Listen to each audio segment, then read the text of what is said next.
여러분과 제가 함께 읽으신 말씀은 마가복음 3장 13절에서 19절의 말씀입니다. 우리 한 절 한 절 교독하시겠습니다. 제가 먼저 읽습니다. 또 산에 오르사 자기가 원하는 자들을 부르시니 나아온지라.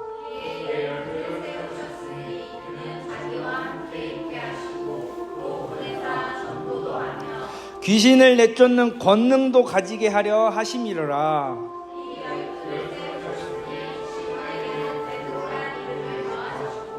또 세베대의 아들 야고보와 야고보의 형제 요한이니 이 둘에게는 보아너게 곧 울의 아들이란 이름을 더하셨으며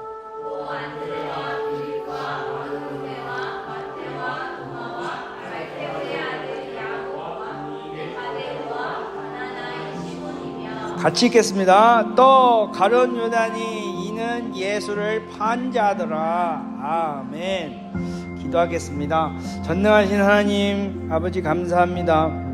말씀을 듣습니다. 듣는 귀를 열어주시고 성령님 함께 하옵시고 선포하는 자나 듣는 자 모두 복에 복이 되게 하옵소서. 예수님의 이름으로 기도합니다. 아멘.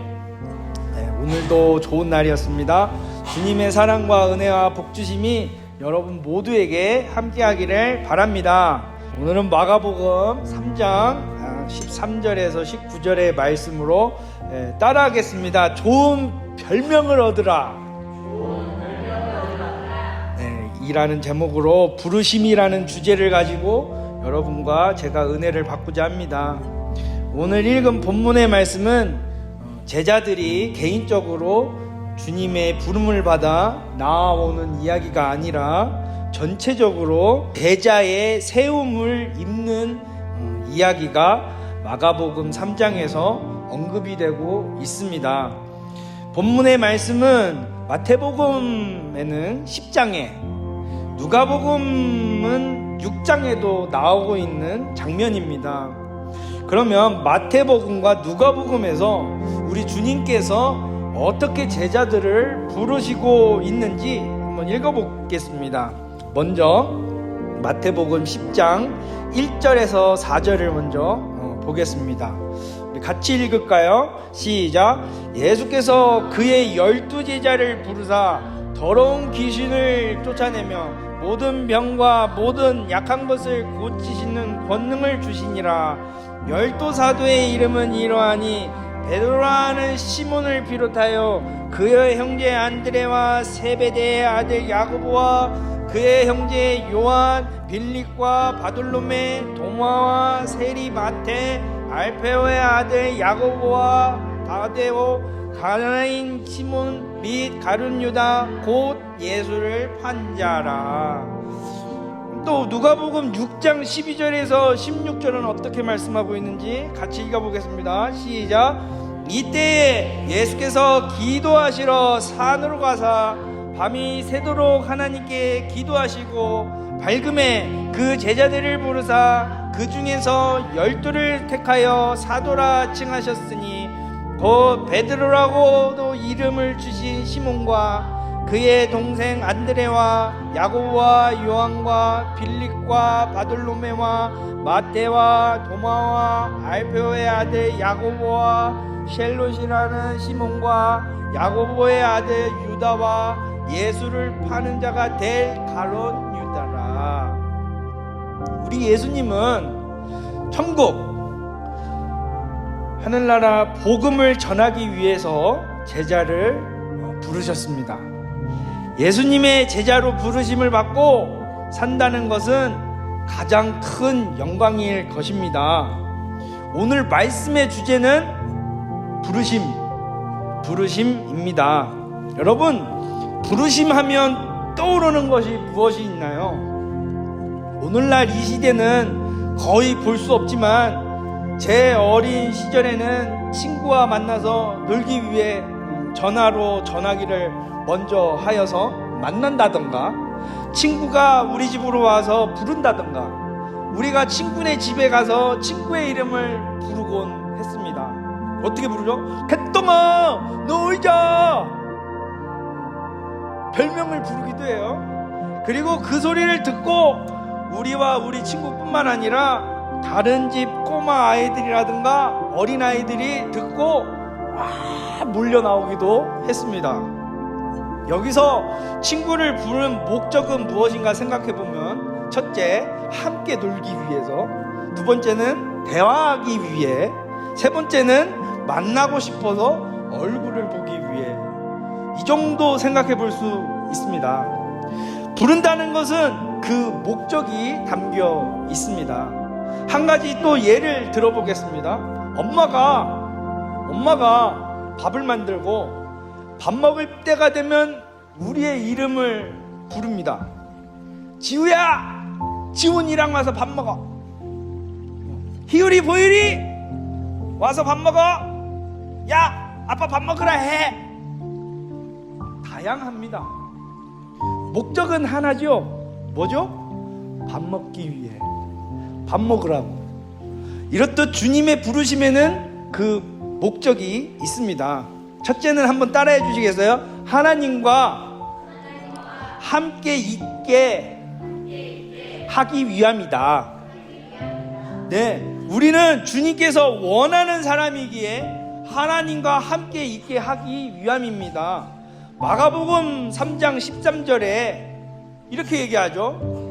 또 산에 오르사 자기의 원하는 자들을 부르시니 나아온지라.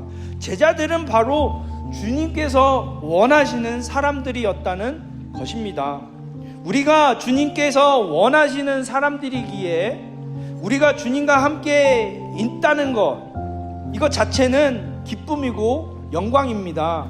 바로 뭐죠? 임마누엘이라는 것입니다. 그럼 사람들은 어떤 이들을 원하는가 하는 것입니다. 그리고 남자친구를 구하는 조건은 무엇인가요? 키 크고 인물 잘생기고 좋은 학교 나오고 가문도 좋고 머니도 많고 실력도 있고 마음 넓고, 대충 이렇지 않나요? 거기다가 믿음까지 있으면 더욱 좋고, 믿음은 없어도 크게 상관은 없고, 또 시집가고 장가갈 때 집 한 채 사주고 살림살이 많이 장만해주고, 물론 그게 기본인 사람들에게는 이 이야기 자체가 위치로울 수 있어요. 여자친구를 구하는 조건은 무엇인가요? 요즘은 어떤지 모르겠는데요, 예전에는 대다수 이쁘고 착하면 돼, 아니요 그냥 이쁘면 돼요 하는 남자가 많았습니다. 좀 생각해보면 누구 닮았어요? 이 삼손의 유전자를 닮아가지고, 네, 그런 생각도 들어요. 아무튼 그런데 주님이 원하시는 사람들은 누구인가 하는 것입니다. 주님의 제자로 부르심을 받은 12사람 중에 여러분 4명이 어부였어요. 물론 사람을 직업에 따라서 판단하는 것은 잘못이지만요, 그가 어떤 직업을 가지고 있느냐에 따라서 일반적인 구분은 할 수가 있습니다. 여러분, 그 당시에 어부들이란 갈릴리 지역에서 가장 보편적인 것, 그러니까 가장 일반적인 직업이었고, 그래서 존경받은 직업도 아니었습니다. 어떤 지도자들이 나올 수 있는 그런 직업이 아니었어요. 그렇다고 해서 예수님의 복음 사역과 관련된 직업도 아니었습니다. 그런데 주님은 이 어부들 중에서 제자들을 부르십니다. 그럼 이들에게 특별히 예수님의 조건을 충족시킬 만한 것이 있을까? 예를 들어서 좋은 학교를 나왔다거나, 권력 있는 가문에서 태어났다거나, 언변이 뛰어난다거나, 그것도 아니라면 돈이 엄청나게 많다라는가 하는 것들입니다. 예수님께서 부르신 이들은 그런 것들 중에 하나도 맞는 것이 없었습니다. 베드로는 본래 학문이 없는 사람으로 알려져 있고, 그렇다고 나머지 제자들이 무슨 특출한 인물이었을까요? 이들은 주님을 따라 나올 때 배와 그물과 삭군들, 그리고 가족까지 모조리 버려버리고 빈손으로 따라왔습니다. 빈손으로 나온 거예요. 수천 명이 모여서 주님의 말씀을 듣다가 배고파하고 있을 때도 이들이 단 몇 푼의 헌금이라도 내어서, 돈이라도 내어서 수천 명의 굶주림을 해결할 만한 입장도 되지 못했습니다. 그런 이들을 왜 부렸을까? 왜 불렀을까? 라는 것입니다. 그것은 따라해 주시겠어요? 주님이 그들을 원하셨다. 네, 주님께서 그들을 원하셨다는 것입니다. 여러분, 세리가 얼마나 인식이 안 좋은가 하면요, 사람들로부터도 멸시를 당하고요, 왕따를 당하고 사는데 어떻게 하나님의 일을 할까요? 그러나 주님은 세리 마태를 부르십니다. 당대 예루살렘의 제사장이나 서기관들이나 바리새인들은 혈통이나 가문으로 볼 때 이들이야말로 주님의 제자가 될 만했습니다. 신령이나 경건성도 그런 거 볼 때도 그러했습니다. 그러나 주님은 이런 이들을 부르시지 아니하고 갈릴리 호숫가에서 고기 잡던 이들을 부르시고 사람들로부터 멸시받는 세리를 부르십니다. 주님은 오늘도 변함없이 그렇게 제자들을 뽑으십니다. 여러분, 저도 그렇고 우리가 제자 될 만한 구석, 성도가 될 만한 구석이 있을까요? 또 우리가 어떻게 성도가 되었다고 생각하시나요? 아무것도 없습니다. 다만 따라하겠습니다. 믿음. 네, 예수 그리스도를 확실히 믿는 것 그거 하나입니다. 그런데요, 성도 가운데서도 예수님 확실히 믿는 성도가 그리 많지 않습니다. 기도하지 않는 성도 많습니다. 찬양 부르지 않는 성도 많습니다. 헌금하지 않는 성도 많습니다. 1년에 한 번꼴로, 2년에 한 번꼴로 교역자처럼 교회 옮기는 성도 많습니다. 그뿐인가요? 사도신경 신앙 고백하지 않는 성도 많습니다. 그럼 니케아 신조라도 신앙으로 고백을 해야 하는 거 아니에요? 근데 그것도 안 해요. 더 큰 문제는 뭐예요? 예배 드리지 않는 성도가 너무 많다는 것입니다. 하지만 그럼에도 불구하고 성도가 그렇게 할 것이라는 것을 아시면서도 이렇게 주님이 우리를 이처럼 사랑하심과 관심을 가지고 부르셨다는 것입니다. 그래서 참 성도들에게 성령으로 충만함을 주어서 귀신을 내쫓는 권능을 주고 전도, 즉 복음을 전파하게 하기 위해 부르신 것입니다. 그러므로 참된 신자, 참 성도가 되기를 인내하시며 힘쓰시기를 축복합니다. 오늘 본문을 보니까 주님은 그의 제자 12명을 세우시고 있는 것입니다. 여러분, 수천 명 중에서, 아니 수백만, 수천만 명 중에서 12을 택하시듯 오늘도 주님은 우리를 대한민국 5천만 명 중에서 500만 명 하나꼴로 부르셨습니다. 그럼 둘째는 한번 따라해 보겠습니다. 우리는 부르신 목적이 있는 사람이다. 그렇습니다. 우리는 하나님께서 부르신 목적이 있는 성도입니다. 오늘 본문 14절로 15절에 이에 12를 세우셨으니 이는 자기와 함께 있게 하시고 또 보내사 전도도 하며 귀신을 내쫓는 권세도 있게 하려 하심이더라. 여러분, 처음 제자들을 세우신 곳이 산이었습니다. 누가복음 아까 읽었죠? 6장 12절에서 13절 우리 같이 읽을게요. 시작. 이때에 예수께서 기도하시러 산으로 가사 밤이 새도록 하나님께 기도하시고 밝음에 그 제자들을 부르사 그 중에서 12를 택하여 사도라 칭하셨다. 어느 산인진 모르지만요, 주님은 제자들을 뽑기 위해 산으로 올라가셨고 거기서 밤을 새워 기도하셨습니다. 수많은 사람들이 주님을 따라다녔지만 제자로 뽑힌 사람은 몇 명이요? 단 12명이었다는 것입니다. 그렇다고 인물만 보고 뽑은 것이 아닙니다. 아무 때나 아무나 만나는 대로 나를 따라오라 라고 한 것도 아닙니다. 기도하시면서, 따라합시다. 기도하시면서 사용될 사람, 기도하시면서 필요한 사람, 기도하시면서 확신하는 사람, 네, 사용될 사람, 필요할 사람, 확신하는 사람을 제자로 부르신 것입니다. 여러분과 저도 그래요. 예수 그리스도의 중보의 열매인 것입니다. 우리는 주님이 필요로 하는 사람입니다. 주님이 이처럼 사랑하는 성도입니다. 주님이 관심을 가진 성도입니다. 이 사실에 감사하기를 간절히 축원합니다.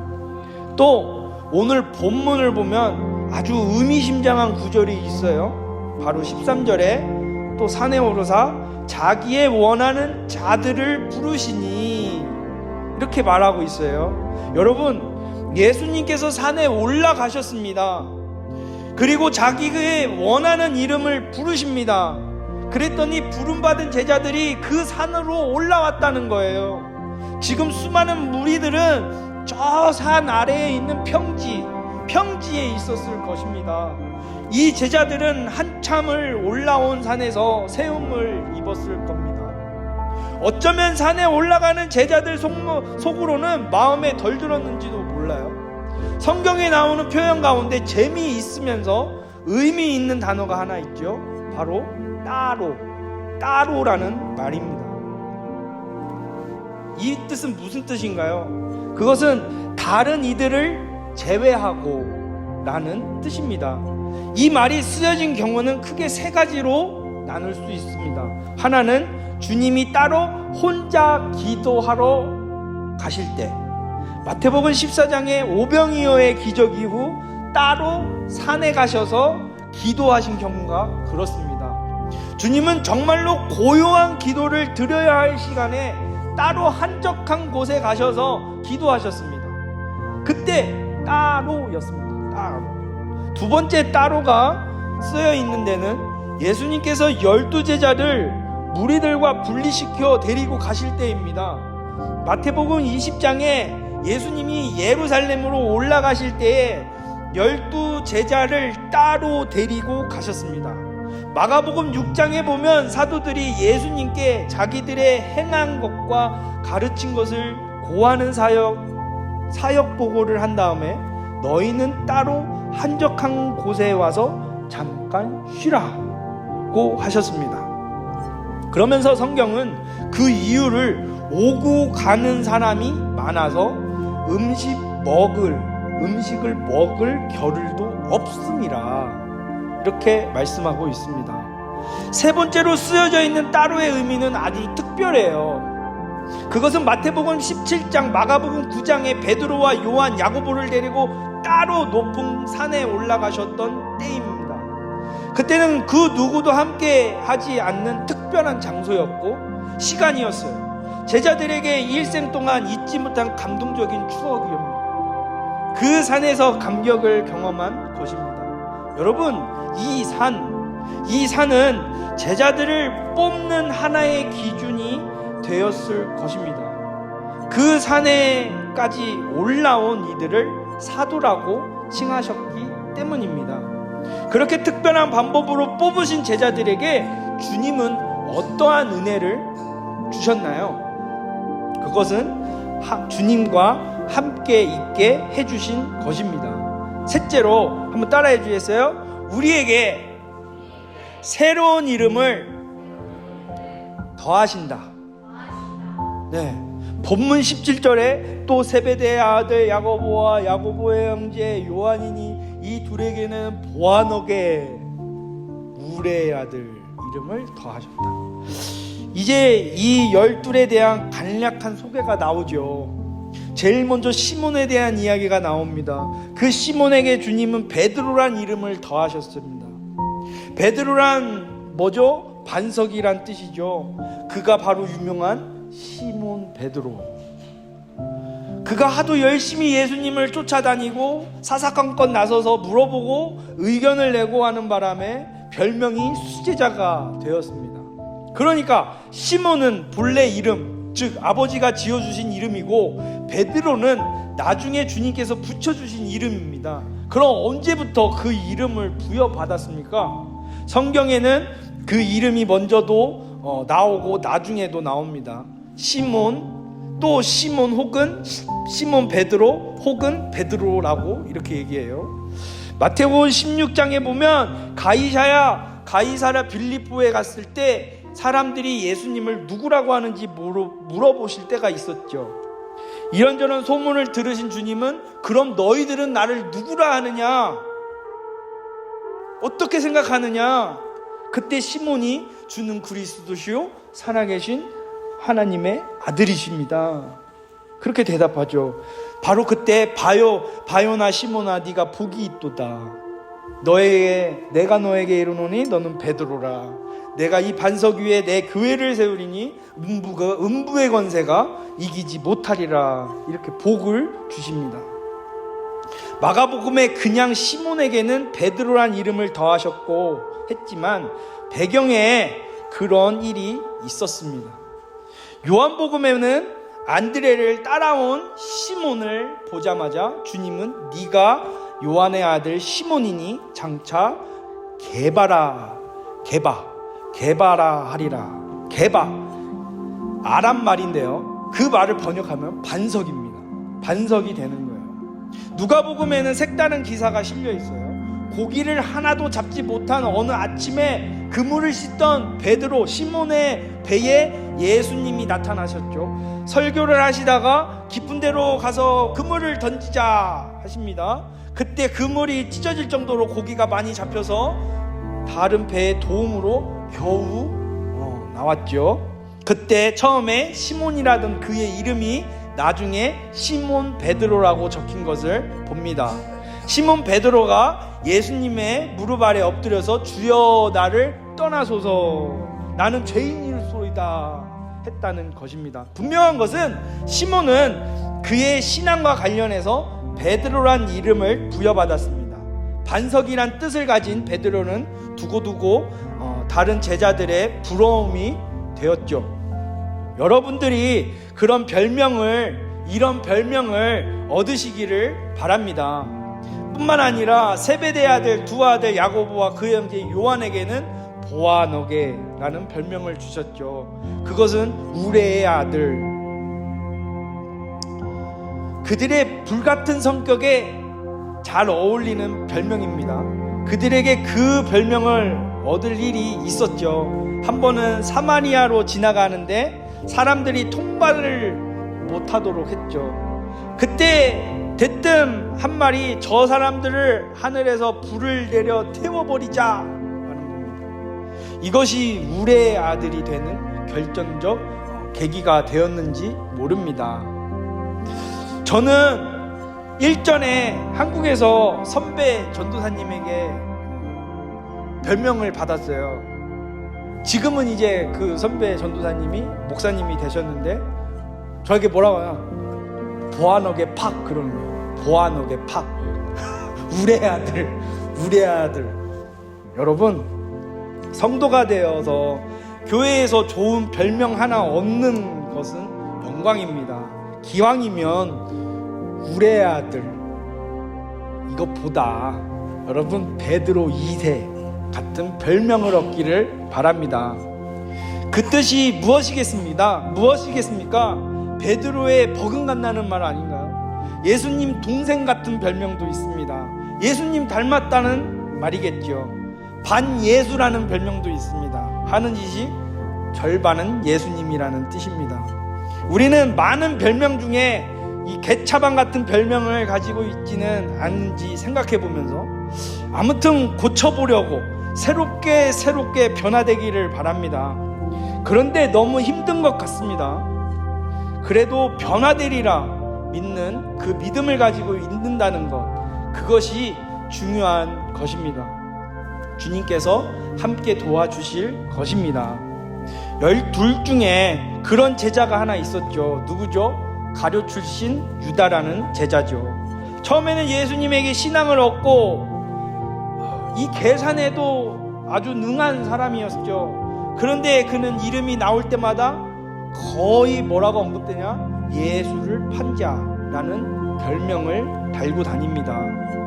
그래서 주님은 그를 가리켜 차라리 태어나지 않았으면 좋았을 걸 하셨습니다. 많은 말씀 중에 왜 태어나지 않는 편이 좋은 사람이 되겠습니까? 많은 수식어 중에서 꼴통 같은 이름을 달고 다녀야 할까요? 가룟 유다가 새롭게 변화되리라는 믿음을 갖고 있었더라면 아마도 베드로보다 더 많은 사람을 전도했을 것이고 최고의 제자가 되었을 것입니다. 그러나 그는 그 믿음이 없었습니다. 죄책감이 변화되리라는 믿음보다 더 컸죠. 우리는 근데 그 믿음이 있습니다. 말씀을 마치겠습니다. 우리는 모두 주님의 제자가 되었습니다. 주님이 특별히 뽑으신 성도입니다. 주일에 주님을 만나는 특권을 누리는 성도입니다. 매일 아침 저녁 주님을 독대하는 특권을 누리는 성도입니다. 그뿐인가요? 이렇게 금요일 밤까지 교회에서 찬양하며 통성으로 합심하여 기도하는 특권을 누리는 성도입니다. 우리가 어떻게 여기에 이곳에 서게 되었습니까? 주님이 불러주심 때문인 줄 믿습니다. 그 부르심에 감사하기를 바랍니다. 주님으로부터 좋은 별명을 얻기를 바랍니다. 그리고 좋은 별명을 가지시기를 바랍니다. 베드로가 그랬고 요한, 야고보가 그랬고 유다가 그랬습니다. 우리 이 세품교회가 여러 교회들 중에 좋은 별명을 가지는 교회가 되기를 소망합니다. 그리고 여러분이 우리 세품교회의 많은 성도들 가운데 좋은 별명을 가지시기를 축원합니다. 우리 찬양 부르고 같이 기도드리겠습니다.